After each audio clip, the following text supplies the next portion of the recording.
Hello everyone, welcome to Sanmarga classes. ಸಸ್ಯಗಳು ಮತ್ತು ಪ್ರಾಣಿಗಳ ಸಂರಕ್ಷಣೆ ಪಾಠದ 7ನೇ ಪ್ರಶ್ನೆ. ಕೆಳಗಿನ ಪ್ರಾಣಿಗಳಲ್ಲಿ ಒಂದು ಪ್ರಾಣಿಯ ಬಗ್ಗೆ ಕೆಂಪು ದತ್ತಾಂಶ ಪುಸ್ತಕದಲ್ಲಿ ಮಾಹಿತಿಯನ್ನು ಕಾಣಬಹುದು. ಆ ಪ್ರಾಣಿಯು option A dinosaur, option B ಗುಲಾಬಿ ತಲೆಯ ಬಾತುಕೋಳಿ, ಆಪ್ಷನ್ ಸಿ ಕಾಶ್ಮೀರಿ ಜಿಂಕೆ, ಆಪ್ಷನ್ ಡಿ ಏಷ್ಯಾದ ಚಿರತೆ. ಹಾಗಿದ್ರೆ ಕೆಂಪು ದತ್ತಾಂಶ ಪುಸ್ತಕ ಅಂದ್ರೇನು?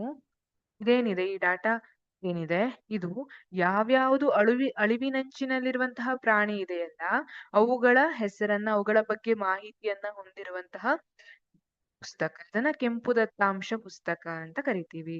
ಹಾಗಿದ್ರೆ ಈ ಅಳಿವಿನಂಚಿನಲ್ಲಿರುವ ಪ್ರಾಣಿ ಅಂದ್ರೆ ಏನು? ಯಾವ ಪ್ರಾಣಿ ಅಥವಾ ಯಾವ ಜೀವಿ ಸಂತತಿಯ ಸಂಖ್ಯೆ ಇಳಿಕೆಯಾಗ್ತಾ ಬರ್ತಾ ಇದೆ, ಇನ್ನೊಂದು ಸ್ವಲ್ಪ ವರ್ಷದಲ್ಲಿ ಅವು ಕಣ್ಮರೆ ಆಗುವಂತಹ, ಅಳಿದು ಹೋಗುವಂತಹ ಸಾಧ್ಯತೆ ಇದೆಯಲ್ಲ, ಅವುಗಳನ್ನ ಅಳಿವಿನಂಚಿನಲ್ಲಿರುವ ಪ್ರಭೇದಗಳು ಅಥವಾ ಪ್ರಾಣಿಗಳು ಅಂತ ಕರಿತೀವಿ.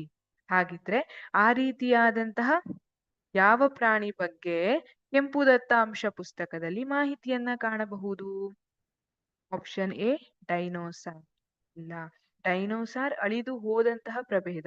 ಅದು ಬಹಳಷ್ಟು ವರ್ಷಗಳ ಹಿಂದೆ, ಮಿಲಿಯನ್ ಗಟ್ಟಲೆ ವರ್ಷಗಳ ಹಿಂದೆ ಅಂತ ಹೇಳ್ತೀವಿ. ಡೈನೋಸಾರ್ ಅಳಿದು ಹೋಗಿದೆ, ಆ ಕಾರಣಕ್ಕಾಗಿ ಡೈನೋಸಾರ್ ಅನ್ನ ಕನ್ಸಿಡರ್ ಮಾಡೋದಿಲ್ಲ.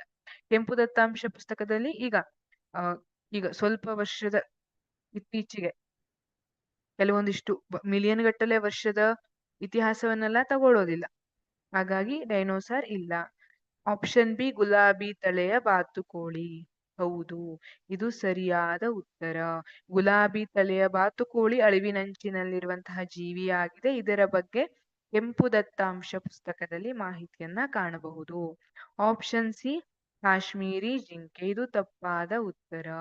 ಆಪ್ಷನ್ ಡಿ ಏಷ್ಯಾದ ಚಿರತೆ. ಈ ಏಷ್ಯಾದ ಚಿರತೆ ಕೂಡ ತಪ್ಪಾದ ಉತ್ತರ. ಏಷ್ಯಾದ ಚಿರತೆ ಕೆಲವೊಂದು ಭಾಗಗಳಲ್ಲಿ ಕಡಿಮೆ ಆಗ್ತಾ ಇದೆ ಅಂತ ಹೇಳ್ತಾರೆ, ಕೆಲವೊಂದು ಕಡೆ ಸರಿ ಇದೆ ಅಂತ ಹೇಳ್ತಾರೆ.